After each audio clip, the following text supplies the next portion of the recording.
ஓம்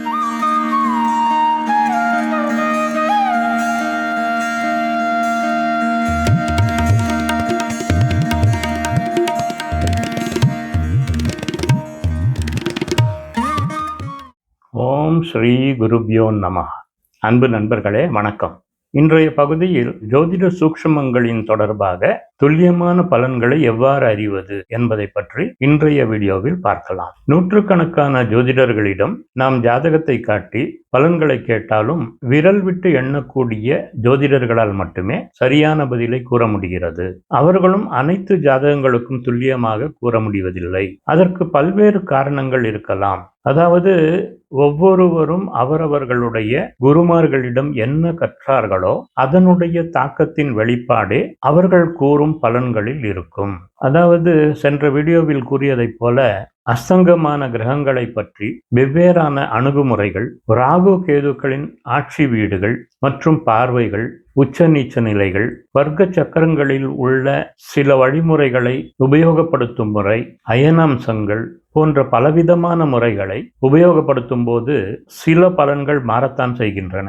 எனவே வாடிக்கையாளர்கள் பலர் ஜோதிடத்தின் மீதான நம்பிக்கையை இழக்கும் நிலை ஏற்படுகிறது. இவ்வாறான நிலைகளில் நம்பிக்கை ஏற்படுத்துவதற்கான சரியான வழிமுறைகளை பராசரர், வராகமிகிரர் போன்ற மகா ஞானிகள் கூறிய முறைகளில் உள்ள நுணுக்கங்களை சரியாக புரிந்து கொண்டு அவற்றின்படி இடையிலே வந்த எந்த மாற்றங்களையும் நுழைக்காமல் ஆராய்ந்தோமேயானால் நிச்சயமாக துல்லிய பலன்களை கொணர முடியும் என்பது எனது தாழ்மையான கருத்து. சிலர் கூறலாம், அந்த காலத்தில் இருந்த மக்கள் தொகை வேறு, இப்போது வேறு, அப்போது இருந்த தொழில் முறைகள் வெறும் 4 வகைப்படுத்தப்பட்டவை மாத்திரமே. ஆனால் இப்போது நூற்றுக்கணக்கான தொழில் முறைகள் ஒன்றுடன் ஒன்று பின்னி பிணைந்தவையாக உள்ளன. குலத்தொழில்கள் என்று கூறப்பட்ட அனைத்தும் பொது தொழிலாகிவிட்டது. யார் வேண்டுமானாலும் எந்த தொழிலை வேண்டுமானாலும் செய்யலாம் என்ற நிலை வந்துவிட்டது. எனவே ஞானிகளால் உணரப்பட்டு கூறப்பட்ட ஜோதிட முறைகளை சரியான குருமார்களின் மூலமாக கற்றுணர்ந்து இன்னும் ஆழமாக புரிந்து கொண்டு ஜாதகங்களை மேலோட்டமாக மட்டுமே பார்க்காமல் தீவிரமாக ஆராய்ந்து பல முறைகளின் மூலமாக ஒப்பு நோக்கி பின்னரே பலன் கூறுவது சரியாக இருக்கும். ஏனெனில் ஜோதிட பலன் கேட்க வருபவர்களின் வாழ்க்கையை முன்னோக்கி எடுத்து செல்லக்கூடிய அரிய கலை. அவர்கள் எதை செய்ய வேண்டும், எதை செய்யக்கூடாது என்பதை உணர்த்தக்கூடிய கலை. சிலர் அதிகமான வாடிக்கையாளர்களை சந்திக்க வேண்டும் என்று கருதி வந்தவர்களின் ஜாதகங்களை மேலோட்டமாக பார்ப்பதால் பலவாறான தவறுகள் ஏற்படுகின்றன. ஆனால் நாமோ வந்தவர்களின் உணர்வுகளுடன் விளையாடக்கூடாது. ஒரு ஜோதிடர் வருபவர்கள் அனைவரையும் சமமாக பாவித்து சரியான பலன்களை கூறுவதே நல்ல ஜோதிடரின் திறமையாக இருக்கும். இதில் மிக முக்கியமாக தெரிந்து கொள்ள வேண்டியது என்னவெனில், ராசி கட்டம் என்பது ஒரு மனிதனின் ஒட்டுமொத்த வாழ்க்கையின் பொதுவான செயல்பாடுகளையும் குணாதிசயங்களையும் தெரியப்படுத்தக்கூடியது. அதில் உள்ள ஒவ்வொரு பாவங்களும் சில குறிப்பிட்ட காரகத்துவங்கள் என்று சொல்லக்கூடிய விஷயங்களை பற்றி பிரதிபலிக்கக்கூடியவை. குறிப்பாக சுகஸ்தானம் என்று கூறப்படும் 4ஆம் பாவம் என்பது ஒருவருடைய தாயாரை பற்றியும் அவருடைய அடிப்படை கல்வி, வீடு, வாகனம் போன்றவற்றால் கிடைக்கக்கூடிய சுகங்களை பற்றியும், குலதெய்வத்தின் அருள், மகிழ்ச்சி, குழந்தைகளால் ஏற்படும் செலவினங்கள், தந்தையின் ஆயுள், மனைவியின் தொழில், மார்பு சம்பந்தமான அங்கங்களின் செயல்பாடுகள் போன்றன பற்றிய நிலைகளை குறிப்பிடக்கூடிய ஒன்றாகும். ஆனால் மகரிஷி பராசரர் கூறியவாறு ஒவ்வொரு பாவங்களையும் பாகை முறையில் பிரித்து ஒருவருடைய ஜாதகத்தில் ஒவ்வொரு கிரகமும் என்ன பாகையில் என்ன அம்சத்தில் உள்ளது என்பதை வைத்து பலன்களை உறுதி செய்வதன் மூலமாக பலன்களின் துல்லியத்துவத்தை உணரலாம் என்று கூறியுள்ளனர். இங்கு கூறப்பட்டுள்ள அம்சம் என்பது நவாம்சத்தை மட்டுமே குறிக்கக்கூடியது அல்ல. சதுர்த்தாம்சம், சப்தாம்சம், அஷ்டாம்சம், தசாம்சம் போன்ற எல்லா வர்க்க சக்கரங்களையும் குறிப்பிடுவது ஆகும். அதாவது அவர்கள் வர்க்க சக்கரங்களின் உபயோகத்தை பற்றி வலியுறுத்தியுள்ளனர். சதுர்த்தாம்சம் என்பது ராசி கட்டத்தில் உள்ள 4ஆம் பாவத்தின் விரிவாக்கத்தின் ஒரு பகுதி என்றும், அதில் 4ஆம் பாவத்தில் குறிப்பிடப்பட்டுள்ள 4ஆம் பாவக காரகத்துவங்களில் ஒன்றான வீடு, வாகனங்கள், சொத்து போன்றவற்றால் ஜாதகர் பெறக்கூடிய சாதக பாதகங்களை பற்றி தெளிவாக அறிந்து கொள்ளலாம் என்றும் கூறப்பட்டுள்ளது. அதே போன்று தசாம்சம் என்பது ராசி கட்டத்தில் உள்ள 10ஆம் பாவத்தின் விரிவாக்கத்தின் ஒரு பகுதி என்றும், அதில் 10ஆம் பாவத்தில் குறிப்பிடப்பட்டுள்ள 10ஆம் பாவக காரகத்துவங்களில் ஒன்றான தொழிலை பற்றிய விரிவான பலன்களை தசாம்சத்தில் உள்ள ஒவ்வொரு பாவங்களின் மூலமாக தொழிலினால் பெறக்கூடிய பெயர், புகழ், அந்தஸ்து, வருமானம், தொழிலுக்கான முயற்சிகளில் உள்ள வெற்றி தோல்விகள், தொழிலால் கிடைக்கக்கூடிய சந்தோஷம், பங்குதாரர்களின் நிலை, கஷ்ட நஷ்டங்கள் ஆகிய பல நிலைகளை தெளிவாக தெரிந்து கொள்ளலாம். ஆனால் இவற்றின் நிலைகளை வெறும் ராசி கட்டத்தினை மட்டுமே வைத்துக்கொண்டு துல்லியமாக அறிய முடியாது. எனவே நம்முடைய அடுத்தடுத்து வரும் வீடியோக்களில் ஒவ்வொரு வர்க்க சக்கரத்தின் முக்கியாம்சங்கள் பற்றியும் கருத்துக்களும் அவற்றை எவ்வாறு ஜாதகங்களில் உபயோகித்து துல்லியமான பலன்கள் உறுதிப்படுத்தப்பட்டுள்ளன என்று அளிக்க உள்ளேன். ஆனால் வர்க்க சக்கரங்களை பொறுத்தவரை ஜாதகரின் பிறந்த நேரமும் பிறந்த இடமும் மிக முக்கியத்துவம் வாய்ந்தது. அதாவது வர்க்க சக்கரங்களில் வர்க்க லக்னங்கள் அமையும் நிலை மிகவும் பிரதானமானது. உதாரணமாக அடிப்படை ராசி கட்டத்தில் லக்னம் என்பது ஒவ்வொரு 4 நிமிடங்களுக்கும் 1 டிகிரி, அதாவது 1 பாகை என்ற விதத்தில் நகரக்கூடியது என்பதை நாம் அறிவோம். ஒவ்வொரு ராசியை, அதாவது அதில் உள்ள 30 பாகைகளை கடக்க 2 மணி நேரமும், மொத்தம் 12 ராசிகளையும் கடக்க 24 மணி நேரமும் ஆகும் என்பதும் அறிந்ததே. ஆனால் வர்க்க சக்கரங்கள் என்பது ஒவ்வொரு ராசியில் உள்ள 30 பாகைகளை பிரித்து, அதாவது 30 பாகைகளை 2 பாகங்களாக பிரித்து ஹோரா சக்கரம் என்றும், 3 பாகங்களாக பிரித்து திரேகான சக்கரம் என்றும் அல்லது திரேகானம் என்றும் கூறுவார்கள். இங்கு காட்டப்பட்டுள்ளவாறு ஒவ்வொரு வர்க்க சக்கரமும் எத்தனை பாகங்களாக பிரிக்கப்பட்டுள்ளன என்றும், அதில் ஒவ்வொரு பாகமும், அதாவது அதில் உள்ள கட்டங்களுக்குரிய பாகைகள் எவ்வளவு என்றும் காட்டப்பட்டுள்ளது. இதில் தசாம்சம் என்று கூறப்படும் வர்க்க சக்கரத்தில் உள்ள கட்டங்கள் ராசியில் உள்ள ஒவ்வொரு 3 பாகைக்கும் உரிய கட்டங்களாகும். இது அடிப்படை என்றாலும் சரியான தெளிவிற்காக விளக்கப்பட்டுள்ளது. அவ்வாறென்றால் உதாரணமாக ராசி கட்டத்தில் மேஷத்தில் முதல் 3 பாகைகள் தசாம்சத்தில் மேஷ ராசியை குறிக்கும். மேஷத்தின் முதல் 3 பாகைகள் முதல் 6 பாகைகள் வரை தசாம்சத்தில் ரிஷப ராசியாக அமையும். அதே போன்று 6 பாகைகள் முதல் 9 பாகைகள் வரை தசாம்சத்தில் மிதுன ராசியாக அமையும். இதை இங்கு காட்டியவாறு நீங்கள் தசாம்ச கட்டத்தை உறுதி செய்து கொள்ளலாம்.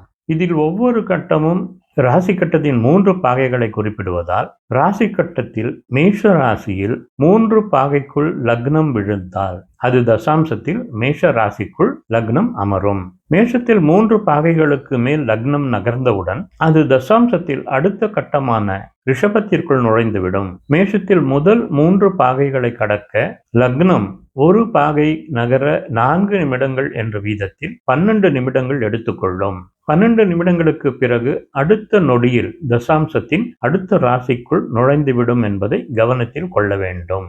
இது எதற்காக கூறுகிறேன் என்றால், ஒவ்வொரு 12 நிமிடங்களுக்கும் தசாம்சத்தில் லக்னம் ஒரு கட்டத்தை தாண்டுகிறது. அதாவது தசாம்ச லக்னம் ஒவ்வொரு 12 நிமிடங்களுக்கும் மாறுகிறது. இதில் உதாரணமாக ஒருவருடைய பிறந்த நேரம் காலை 6 மணியாக இருக்கும்போது அவருடைய லக்னம் மேஷத்தில் 0 டிகிரியில் இருந்தால் அவருடைய தசாம்சத்தில் மேஷ ராசியில் தசாம்ச லக்னம் அமரும். பிறந்த நேரம் காலை 6 மணி 12 நிமிடங்கள் வரை அவருடைய தசாம்ச லக்னம் மேஷ ராசியில் தான் அமர்ந்திருக்கும். அதே சமயம் காலை 6 மணி 12 நிமிடங்கள் ஒரு நொடியில் பிறந்தால் அவருடைய தசாம்ச லக்னம் ரிஷபத்திற்கு நகர்ந்திருக்கும். இதனை நன்றாக நினைவில் வைத்துக் கொள்ள வேண்டும். பொதுவாக சில பிறந்த நேரம் தோராயமாக 7 மணி, 7:15, 7:30 என்றெல்லாம் கூறுவார்கள். இவர்களுக்கு வர்க்க சக்கரங்களின் மூலமாக பலன்களை அறிய முற்படும் போது பல பலன்கள் தவறுதலாக போய்விடும். இவர்களுக்கு ராசி கட்டத்தை வைத்து ஓர் அளவிற்கு மட்டுமே பலன்களை கூற முடியும். பெரும்பாலும் 1990ஆம் ஆண்டிற்கு பிறகு பிறந்தவர்களின் பிறப்பு சான்றிதழ்களில் பிறந்த நேரத்தினை நிமிடம் சுத்தமாக பதிவு செய்திருப்பார்கள். பிறந்த நேரம் தவறாக குறிக்கப்பட்டிருந்தால் பல இடங்களில் பலன்கள் பொய்த்து போவதற்கு காரணமாக அமையும். ஆனால் ஜோதிடம் பொய்ப்பதில்லை என்பதே நிதர்சனமான உண்மை. அதே போன்று திரேகான சக்கரத்தின் ராசி கட்டத்தை 3ஆக பிரித்து வரக்கூடிய திரேகான சக்கரத்தின் வாயிலாக ஒருவரின் சகோதரரின் நிலையையும் உடல் பாகங்களில் குறிப்பாக எந்த பாகத்தில் பாதிப்புகள் ஏற்படக்கூடிய வாய்ப்புகள் உள்ளன என்பதை தெளிவாக அறிந்து கொள்ளலாம். வாழ்வில் நம்முடைய வாழ்க்கை துணையை போன்று நம் அனைவருக்கும் தெரிந்த ராசி சக்கரத்துடன் துணையாக இருக்கக்கூடிய நவாம்ச சக்கரத்தினை வைத்து ஒருவருடைய வாழ்க்கை துணையை பற்றியும் தாம்பத்திய வாழ்க்கையில் உள்ள சாதக பாதகங்களை பற்றியும் துல்லியமாக அறிந்து கொள்ளலாம். இந்த நவாம்சம் என்பது ராசி கட்டங்களை 9 சம பாகங்களாக பிரித்து ஒவ்வொன்றும் 3 டிகிரி 20 நிமிடங்கள், அதாவது 3 பாகை 20 கலைகள் உடையவையாக இருக்கும். அதாவது 3 பாகை 20 கலையை ஒரு நட்சத்திர பாதம் என்பார்கள். முக்கியமாக தொழில் முனைவோர்களின் பங்குதாரர்களை பற்றியும் அவர்களுடைய ஒத்துழைப்புகளை பற்றியும் நவாம்சத்தின் மூலம் அறிந்து கொள்ளலாம். ஒருவருடைய வம்சத்தை விருத்தி செய்யக்கூடிய புத்திர பாக்கியத்தை பற்றி சப்தாம்ச சக்கரத்தின் வாயிலாக தெரிந்து கொள்ளலாம். அவர்களால் பெற்றோருக்கு ஏற்படக்கூடிய சாதக பாதகங்களை பற்றியும் அறிந்து கொள்ளலாம். பராசரர் கூறிய ஷோடச வர்க்கங்கள் எனப்படும் 16 விதமான வர்க்க சக்கரங்களின் கட்டமைப்பை இங்கு நீங்கள் காணலாம். இதில் மற்ற விஷயங்களை பற்றி துல்லியமாக அறிந்து கொள்ள இந்த 16 வர்க்க சக்கரங்களுடன் பிற வர்க்கங்களான பஞ்சமாம்சம், ஷஷ்டாம்சம், அஷ்டாம்சம், ருத்ராம்சம் போன்ற பல வர்க்க சக்கரங்களை வைத்தும் அறிந்து கொள்ளலாம். முதலில் 30 பாகைகள் கொண்ட ராசி சக்கரம், இதுவே எல்லா வர்க்க சக்கரங்களுக்கும் அடிப்படையானது. பொதுவாக இதை ஆங்கிலத்தில் D1 என்பார்கள். D1 என்பது டிவிஷனல் சார்ட் 1 என்பதாகும். அடுத்ததாக ஹோரா சக்கரம் 15 பாகைகளாக, அதாவது 2 பங்குகளாக பிரிக்கப்பட்டது. ஒருவருடைய தன வலிமையை குறிப்பிடுவது, அதாவது பொருளாதார வலிமையை குறிப்பிடுவது. பொதுவாக இது D2 என்பார்கள். மூன்றாவதாக திரேகான சக்கரம், இது 10 பாகைகளாக, அதாவது 3 பங்குகளாக பிரிக்கப்பட்டது. ஒருவரின் சகோதரம், அவருடைய முயற்சி மற்றும் வலிமையை குறிப்பிடுவதாகும். இதை D3 என்பார்கள். நான்காவதாக சதுர்த்தாம்ச சக்கரம், இது 7.5 பாகைகளாக, அதாவது 4 பங்குகளாக பிரிக்கப்பட்டது. ஒருவரின் சொத்து, வீடு, வாகனம் மற்றும் சுகம் என்னும் சந்தோஷத்தை குறிப்பிடுவது. பொதுவாக இதை D4 என்பார்கள்.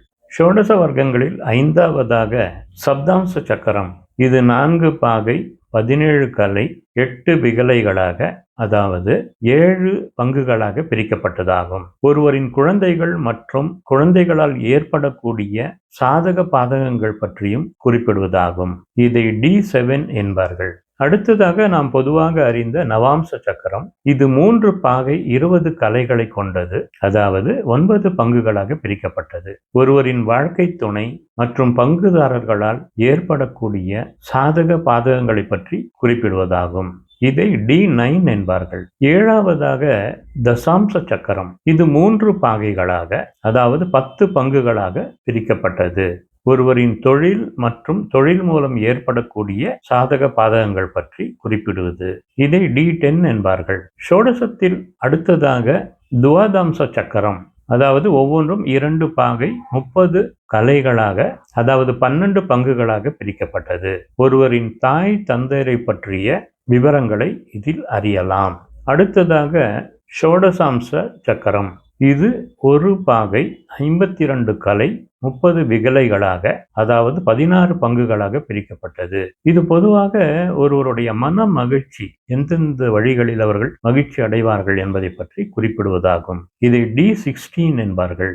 அடுத்ததாக விம்சாம்ச சக்கரம், இது 1 பாகை 30 கலைகளை உடையது, அதாவது 20 பங்குகளாக பிரிக்கப்பட்டது.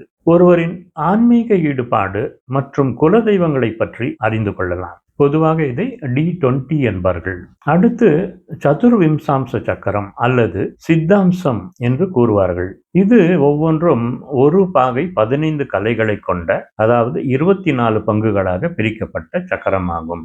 இதை D24 என்பார்கள். அடுத்ததாக சப்த விம்சாம்ச சக்கரம் அல்லது பாம்பாம்சம் என்பார்கள். இதை 1 பாகை 6 கலை 40 விகலைகளாக பிரித்து, அதாவது 27 பங்குகளாக பிரிக்கப்பட்டதாகும். இது ஒருவரின் உடல் வலிமையை பற்றி குறிப்பிடுவதாகும். இதை D27 என்பார்கள். அடுத்ததாக திரிம்சாம்ச சக்கரம், அதாவது இது ஒவ்வொரு கட்டமும் 1 பாகையாக பிரித்து, அதாவது 30 பங்குகளாக பிரிக்கப்பட்டதாகும். ஒருவரின் ஒழுக்கம் மற்றும் ஒழுக்கக்கேடுகள் மற்றும் ஏற்படக்கூடிய கெடுதல்கள் பற்றியும் அறிந்து கொள்ளலாம்.